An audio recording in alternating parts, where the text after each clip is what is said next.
ఇక్కడ అయితే చుట్టుముట్టు చూస్తున్నాం ఇంకా బంతి పూలు ఉన్నాయి. మరి హ్మ్. ఎప్పుడు ఎప్పుడు ఏ సీజన్ ఎలా ఏస్తారని? ఇవి బతుకమ్మకు ముందు 3 నెలల ముందు ఏస్తాక. ఇప్పుడు 6 సంవత్సరాల నుంచి చేసుకుంటూ వస్తున్నా. హ్మ్. ఆహ్, నేను ఫస్ట్ టైమ్ ట్రై చేసినప్పుడు డిగ్రీ కంటిన్యూ చేసుకుంటూ ట్రై చేసినప్పుడు ఒక చిన్న మడిల, హ్మ్. ఒక 10 గుంటల మడిలో పెట్టినా. హ్మ్. అప్పుడు అమ్మ వాళ్ళు వరి చేను ఏసినప్పుడు 10 గుంటల మడిలే ఒక 10, 20 వేలు లాభం తీస్తే నేను 40,000 లాభం తీసి చూపించిన బంతి పూల మీద. బంతి పూల మీద. ఓన్లీ బతుకమ్మ రోజు ఒక్కటే రోజు అమ్మిన. నేనే మళ్ళా ట్రాక్టర్‌లో పోసుకొని హ్మ్. మా డెక్కుకి రికార్డింగ్ పెట్టించి బాక్స్‌కి హ్మ్. ఊర్లో తిరుక్కుంటూ అమ్మిన. హ్మ్. ఊర్లో మన చుట్టుపక్కల కొన్ని ఊర్లలో అమ్మినాం. హ్మ్. అమ్మమ్మని వెనక కూసోబెట్టుకొని ఒక వర్కర్ లెక్క కూసోబెట్టి అమ్ముకుంటూ వచ్చేది. హ్మ్. ఒకటే రోజు కష్టపడితే మంచిగా అన్ని పైసలు వచ్చినాయి కదా! అంటే చిన్న బతుకమ్మ రోజు ఒకటే రోజు అంటే చిన్న బతుకమ్మ రోజు ఒకసారి, పెద్ద పెద్ద బతుకమ్మ. బతుకమ్మ రోజు మిగతా టైంలో ఇక్కడికొచ్చి తీసుకుపోయేటోళ్ళు. ఒక 2 రోజులు అక్కడ బయట కష్టపడితే హ్మ్. మిగతా టైంలో అందరూ ఇక్కడికొచ్చి తీసుకుపోతుంటారు. హుహు. ఇక బంతి అయితే అప్పుడు పెడుతుంటా వర్షాకాలం. ఈ సంవత్సరం మాత్రం కొంచెం ఈ సమ్మర్‌లో గిన పెడతాం. కానీ మా సైడ్ కొంచెం వాటర్ సోర్స్ తక్కువ, గ్రౌండ్ వాటర్. హ్మ్. కొంచెం అటు ఇటు అయిపోయిందన్నమాట ఈ సంవత్సరం. హుహు. పెద్దగా గాలేదు. కానీ ఎప్పుడు బంతి పువ్వులైతే బతుకమ్మకి అందేటట్టు, బతుకమ్మ, దసరా, దీపావళికి అందేటట్టు పెడుతుంటా. హ్మ్. మంచి లాభాలొస్తుంటాయి. అంటే దీనికి ఇప్పుడు బంతి నార తెచ్చి పెడతారు అసలు మొత్తం? అవునక్క. బంతి బంతి నారని. నారే. బంతి నార. బంతి నార ఒక్కొక్కసారి బంతి నార తెస్తుంటా. ఒక్కొక్కసారేమో హైదర్గూడలో, మన హైదరాబాద్‌లో హైదర్గూడల హ్మ్. సీడ్స్ ఉంటాయి. సీడ్స్ షాపులు. హ్మ్. ఆ సీడ్ షాప్ నుంచి ఆ సీడ్స్ తీసుకొచ్చి నేనే చుట్టూ చీరలు కట్టి దాంట్లో ఒక్కొక్క గింజ పేర్చి నేనే నారు పోసుకుంటుంటా ఒక్కొక్కసారి. హ్మ్. హ్మ్. అంటే బయట నుంచి ఒక రూ. 4, 5 మొక్క పడుతుంటది ఒక్కొక్కసారి. హ్మ్. ఇప్పుడు తక్కువకు దొరుకుతుంది. ఒకప్పుడు రూ. 4, 5 అట్లా పడేది. హ్మ్. అట్లా వాడే బదులు కొంచెం మంచిది మనమే నమ్మకంతోటి విత్తనాలు తీసుకొనొచ్చి, మంచి సీడ్ తీసుకొనొచ్చి మనమే పోసుకుంటే బలంగా అదే పశువుల పేడ పోసి మంచిగా చేస్తే వాళ్ళిచ్చే మొక్క నాపరిగుంటదనమాట. హ్మ్. ఆహ్, ఏది మనం నర్సరీలంగా తీసుకొచ్చిన మొక్క నాపరిగుంటది. సెన్సిటివ్‌గుంటది బాగా. ఇట్లా ఇరిగిపోతుంటాయి తలలు ఒక్కొక్కసారి. హ్మ్. గ్రోయింగ్ గిన చాలా త తక్కువ. వాళ్ళు 25 డేస్ తర్వాత నర్సరీలంగా తీసిస్తారు. అదే 25 డేస్‌ల మనం పోసుకున్న నారు ఆ పశువుల పేడ గిన పోసింది గట్టిగుంటది, బలంగుంటది, పైకి లేచొస్తది మంచిగా. హుహు. అట్లా తీసుకొచ్చుకుంటుంటా. ఒక్కొక్కసారి బయట నుంచి సీడ్ తెస్తుంటా. ఒక్కొక్కసారి నర్సరీ నుంచి తెప్పిస్తుంటా. ఇప్పుడు ఎన్ని గుంటలలో పెడుతున్నావు ఇప్పుడైతే బంతి తోట మరి? ఇప్పుడు ప్రతి సంవత్సరం 10, 15 గుంటలు అట్లా పెట్టేదాకా. హాఫ్ ఎకర్‌కు కొంచెం తక్కువ పెట్టేది. హ్మ్. ఈసారి గిన అంతే పెట్టినా మంచిగానే లాభం వచ్చింది ఈసారి గిన. హుహు. హ్మ్. మంచిగా. ఈ బంతి పూలతోని పాటు ఇంకేమైనా పెడుతున్నావా తోటలు ఇట్లా? ఈ చెట్లు ఏదైనా పెంచుతున్నారా? నేను అదే చెప్తుంటా అక్క. రైతులకు ఒకటే పంట మీద ఆధారపడకుండా రకరకాలుగా హ్మ్. ఇప్పుడు బంతి పెట్టిన, హ్మ్.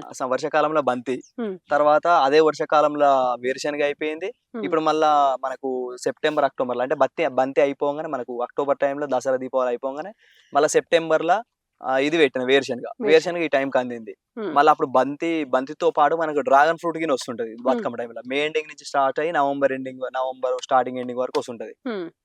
అటు డ్రాగన్ ఫ్రూట్ కంటిన్యూ అయితుంటది. ఇటు బంతి. బంతి, అటు వేరుశెనగ, ఇంకా మనం కందులు, పెసలు గిన ఆ టైంలో వచ్చినాయి. హుహు. పెసలు గిన యాసంగి పంటేసుకోవచ్చు. ఈసారి ఎయలేదు. పెసళ్ళు, కందులు ఇప్పుడు మొన్ననే హార్వెస్ట్ అయినాయి. కందులొచ్చినాయి. రకరకాలుగా ఒకటే పంట మీద ఆధారపడకుండా దాదాపు ఒక 5-6 పంటలు మస్తు మంది అడుగుతుంటారు.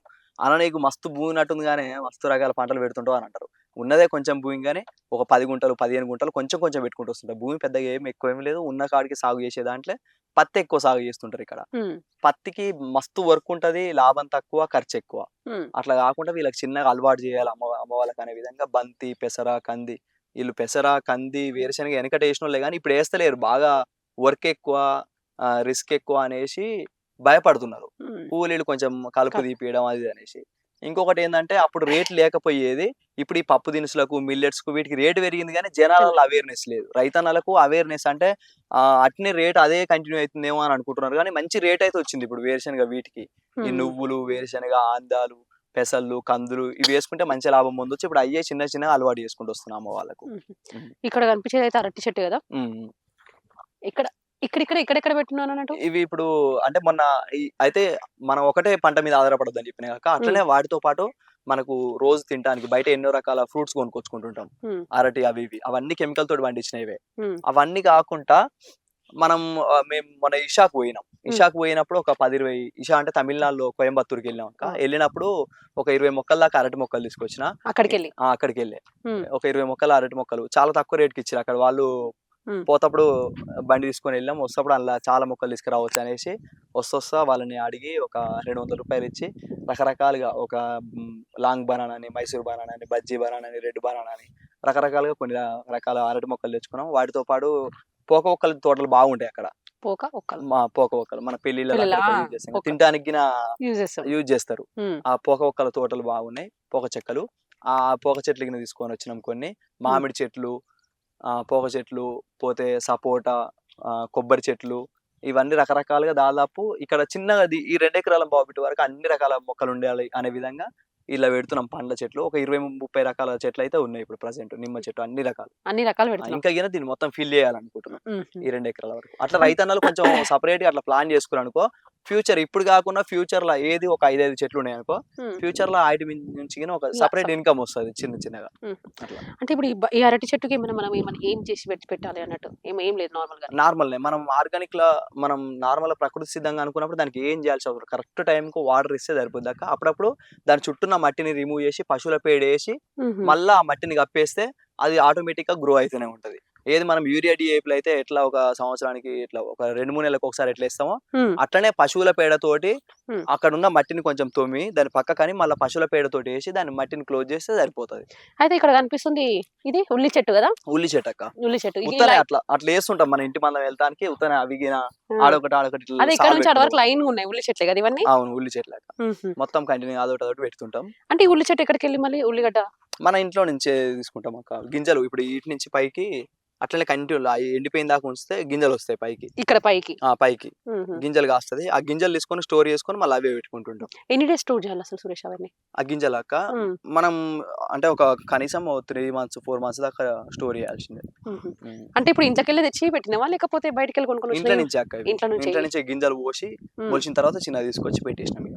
అంతే. హ్మ్. ఏది మన ఇంట్లో మట్టుకైనా సరే మనకు ఆర్గానిక్ కావాలి, ఉండాలి. అన్నీ ఉండాలి. ఆ! ఏదైనా సరే ఒక రోజు కాకున్నా ఇప్పుడు రోజు బయట తినే దానికంటే సరే మన దాంట్లో పండింది కొంచెం కొంచెం పెట్టుకున్నప్పుడు ఎప్పుడు తినడం సాధ్యం కాదు. అవును. కానీ ఒక సంవత్సరంలో ఒక 365 రోజులల్లా 300 రోజులు మనం బయట నుంచి తిన్నప్పుడు కనీసం ఒక 60 రోజులన్నా మన ఇంట్లో తిన్నప్పుడు కొంచెం అన్నా ఆరోగ్యంగా ఉండే అవకాశం ఉంటది. పూర్తిగా మన దగ్గర నుంచి పండించుకోవడానికి ట్రై చేయాలి. హ్మ్. చిన్నగా ట్రై చేస్తున్నాం.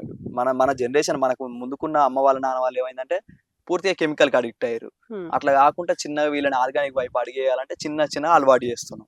అయితే ఈ అరటి చెట్టు ఇప్పుడు ఎన్ని రోజులకొస్తది మనకి? ఇది నిజానికి మనకక్కడ తమిళనాడు నుంచి తీసుకొచ్చినాక ఇవి ఫస్ట్ టైమ్ సాగు చేసింది. దాదాపు ఒక 1 ఇయర్ పడతదక్క ఇట్లా అరటి వన్ చెట్టు. ఇయర్ 1 ఇయర్ పడతది 1 ఇయర్ క్రాప్ పడుతుంది. వస్తానికి 1 ఇయర్ కంపల్సరీ. పడుతుంది. అంటే మనకి పెట్టినంక ఎన్నొస్తాయన్నట్టు అరటి పళ్ళు ఎట్లా వీటి చేస్తారన్నట్టు? మీద మన తెలంగాణలో చాలా తక్కువ ఇవి ఆ! అక్క ఇవి. ఈ కొంచెము మనం ఇక్కడ ఆంధ్రాకి వెళ్తుంటే బాగుంటాయి. నంద్యాల ఆంధ్రాకెళ్తుంటుంటాయి. అక్కడ మన సైడ్ ఇక్కడ నాలెడ్జ్ తక్కువ. ఎవ్వరికి లేదు. నిజానికి అరటి చెట్ల మీద గాని నాకు గిన పెద్ద నాలెడ్జ్ కానీ సంవత్సరానికైతే వస్తుంటదట హుహు. క్రాపు. మనం ఒకవేళ పశువుల పేడ గట్టిగా ఏసినప్పుడు లాంగ్ గెల వచ్చే అవకాశం ఉంటది. హుహు. మంచిగా పండుతది. హుహు. ప్రకృతి సిద్ధంగా పండించుకుంటే ఏదైనా సాధ్యం అయితుంటదక్క. హుహు. హ్మ్. అయితే ఇది అరటి మాత్రం ఫస్ట్ టైమ్ నువ్వు వేసేది ఇప్పుడు. ఫస్ట్ టైమ్ వేసిన. ఈ హ్మ్. 20 చెట్లు ఇవి మంచిగా పెంచిన తర్వాత వీటి నుంచి పిలకలు తీసి అవసరమైతే ఇంకా కొంచెం ఎక్స్‌టెండ్ చేస్తాం ఇంకా. ఈ వీటికి. వీటి నుంచే.